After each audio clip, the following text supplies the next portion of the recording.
तर सोलापुरातील तरुणाच्या निर्गुण हत्या प्रकरणी गुन्हा दाखल करण्यात आलाय। सुरेश श्रीराम या तरुणाची भर रस्त्यामध्ये हत्या करण्यात आली।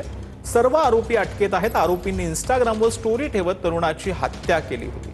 गुन्हा मागे घेण्यासाठी नकार दिल्याने ढिवसाळवड्यात तरुणाची हत्या करण्यात आलेली आहे। मुख्य आरोपी विजय श्रीरामसह एकूण 6 जणांवर गुन्हा दाखल करण्यात आलेला आहे। तर 8 महिन्यांपूर्वीच्या खुनाचा गेवराई पोलिसांकडून उलगडा करण्यात आलाय। कौटुंबिक कारणातून पतीची हत्या करून मृतदेह गोदावरी नदीमध्ये फेकण्यात आला होता। बीडच्या परभणी केसापूरमधील उद्धव शिंदेंची हत्या झाली होती। या प्रकरणी मुख्य आरोपी पत्नीसह अन्य 2 साथीदारांना पोलिसांकडून अटक करण्यात आलेली आहे। मृतांच्या मुलानं व्यक्त केलेल्या संशयावरून तपासाची चक्र फिरवून आरोपींना अटक करण्यात आली।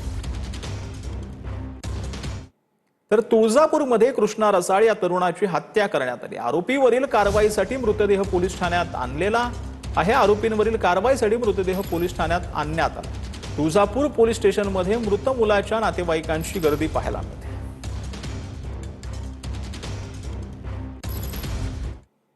तर अमरावतीच्या वरुड तालुक्यातील बेनोडमधील तरुणीचा विनयभंग पाहायला मिळतो। एका आरोपीने अल्पवयीन मुलीचे अश्लील व्हिडिओ फोटो काढून पीडितेच्या आई आणि आजीला पाठवलेले होते। आरोपी उत्तर प्रदेशातील मुरादाबादमध्ये राहणार असल्याची माहिती मिळते। बेनोडा पोलिसांकडून दोन्ही आरोपींना अटक करण्यात आली।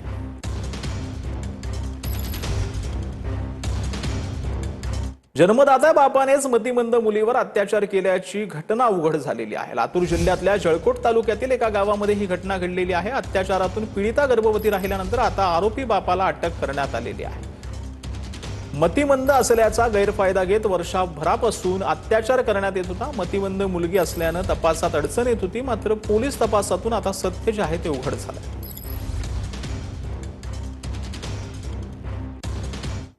तर फलटणच्या राव रामोशी पुलावरून इनोवा कार कालव्यात बुडालेली आहे। कारमधील दोघांचा जीव वाचवण्याचा व्हिडिओ सोशल मीडियावर व्हायरल होतोय। मुंजवडी येथील गोविंद बोडरे यांनी गाडीतील दोघांना बाहेर काढत वाचवले। कारमधील दोघांचा जीव वाचवल्याने गोविंद बोडरे यांचं आता कौतुक।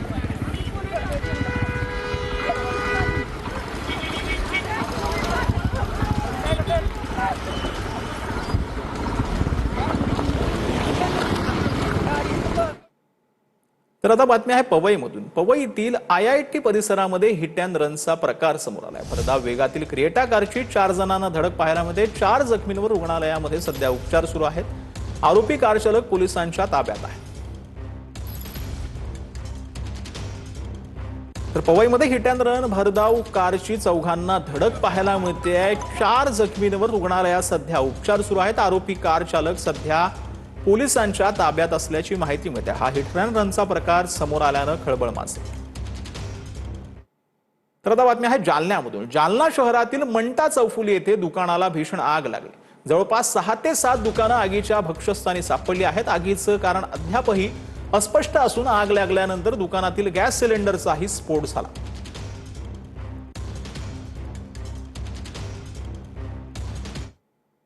पुणे नाशिक राष्ट्रीय महामार्गावर मनसजवळील पेठ घाटामध्ये जुन्नरहून मुंबईकडे निघालेल्या एसटी बसला अचानक आग लागली।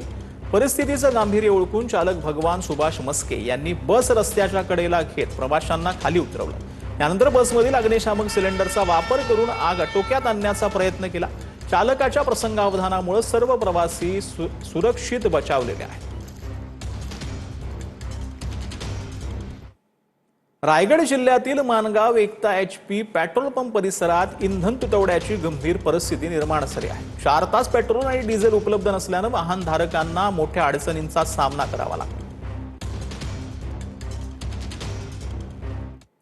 तर बातमी आहे मुंबईतून। इंटरनॅशनल इन्स्टिट्यूट ऑफ स्पोर्ट मॅनेजमेंटचा 15वा पदवी वितरण सोहळा पार पडला। या कार्यक्रमाला भारतीय महिला क्रिकेटपटू जेमिमा रॉड्रिग्स, मुख्य प्रशिक्षक अमोल मुजुमदार आणि संस्थेचे संस्थापक निलेश कुलकर्णी यांची प्रमुख उपस्थिती होती। या मान्यवरांच्या हस्ते 2026च्या पदवीधारकांना आता सन्मानित करण्यात आलेला आहे। तर पुणे जिल्ह्यातल्या नसरापुरामध्ये 4 वर्षाच्या चिमुरडीवर अत्याचार करून तिची निर्घुण हत्या करण्यात आली। या घटनेविरोधात पुण्यातील नागरिकांनी मुंबई सातारा महामार्ग रोखला। सुमारे 4 तास महामार्ग रोखून धरल्यानंतर पोलिसांनी आंदोलकांवर लाठीचार्ज केला। पण आपण लाठीचार्ज केलाच नाही असा दावा पुणे पोलीस आयुक्तांनी केलेला आहे। यावर काँग्रेसच्या नेत्यांनी जोरदार टीका केली आहे। पाहूयात एक रिपोर्ट। जी मुलगी आहे जिच्यावरती दुर्दैवी अत्याचार झाला ती आज या जगात नाहीये।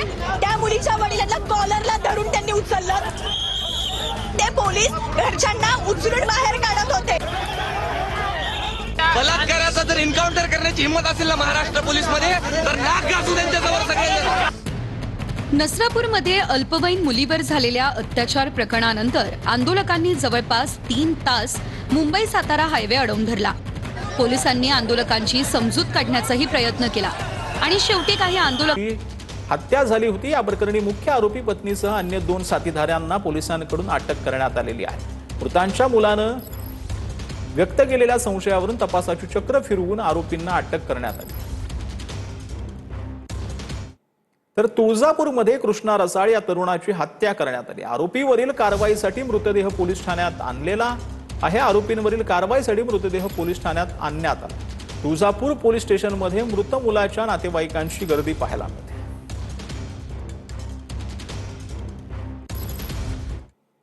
तर अमरावतीच्या वरुड तालुक्यातील बेनोडमधील तरुणीचा विनयभंग पाहायला मिळतो। एका आरोपीने अल्पवयीन मुलीचे अश्लील व्हिडिओ फोटो काढून पीडितेच्या आई आणि आजीला पाठवलेले होते। आरोपी उत्तर प्रदेशातील मुरादाबादमध्ये राहणार असल्याची माहिती मिळते। बेनोडा पोलिसांकडून दोनही आरोपींना अटक करण्यात आली।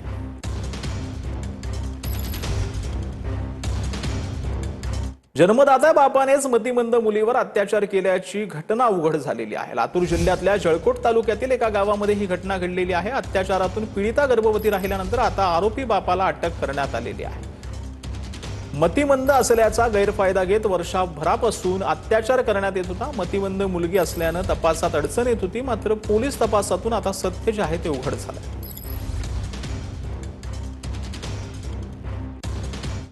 तर फलटणच्या राव रामोशी पुलावरून इनोव्हा कार कालव्यात बुडालेली आहे।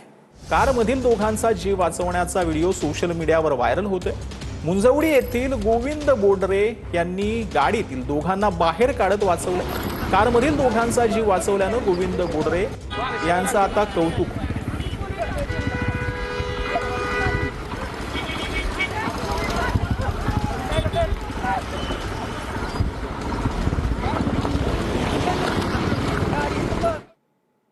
तर आता बातमी आहे पवईमधून। पवईतील IIT परिसरामध्ये हिट अँड रनचा प्रकार समोर आलाय। भरधाव वेगातील क्रिएटा कारची 4 जणांना धडक पाहायला मिळते। 4 जखमींवर रुग्णालयामध्ये सध्या उपचार सुरू आहेत। आरोपी कार चालक पोलिसांच्या ताब्यात आहे। तर पवईमध्ये हिट अँड रन भरधाव कारची 4घांना धडक पाहायला मिळते। 4 जखमींवर रुग्णालयात सध्या उपचार सुरू आहेत। आरोपी कार चालक सध्या पोलिसांच्या ताब्यात असल्याची माहिती मिळते। हा हिट अँड रनचा प्रकार समोर आल्यानं खळबळ माजली।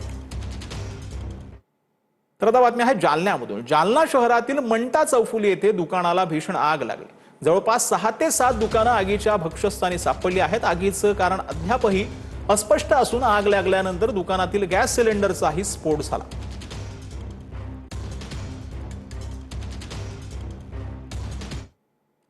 पुणे नाशिक राष्ट्रीय महामार्गावर मनसजवळील पेठ घाटामध्ये जुन्नरहून मुंबईकडे निघालेल्या एसटी बसला अचानक आग लागली। परिस्थितीचं गांभीर्य ओळखून चालक भगवान सुभाष मस्के यांनी बस रस्त्याच्या कडेला घेत प्रवाशांना खाली उतरवलं। यानंतर बसमधील अग्निशामक सिलेंडरचा वापर करून आग आटोक्यात आणण्याचा प्रयत्न केला। चालकाच्या प्रसंगावधानामुळे सर्व प्रवासी सुरक्षित बचावलेले आहेत। रायगड जिल्ह्यातील मानगाव एकता HP पेट्रोल पंप परिसरात इंधन तुटवड्याची गंभीर परिस्थिती निर्माण झाली आहे। 4 तास पेट्रोल आणि डिझेल उपलब्ध नसल्यानं वाहनधारकांना मोठ्या अडचणींचा सामना करावा लागतो। तर बातमी आहे मुंबईतून। इंटरनॅशनल इन्स्टिट्यूट ऑफ स्पोर्ट मॅनेजमेंटचा 15वा पदवी वितरण सोहळा पार पडला। या कार्यक्रमाला भारतीय महिला क्रिकेटपटू जेमिमा रॉड्रिग्स, मुख्य प्रशिक्षक अमोल मुजुमदार आणि संस्थेचे संस्थापक निलेश कुलकर्णी यांची प्रमुख उपस्थिती होती। या मान्यवरांच्या हस्ते 2026च्या पदवीधारकांना आता सन्मानित करण्यात आलेला आहे।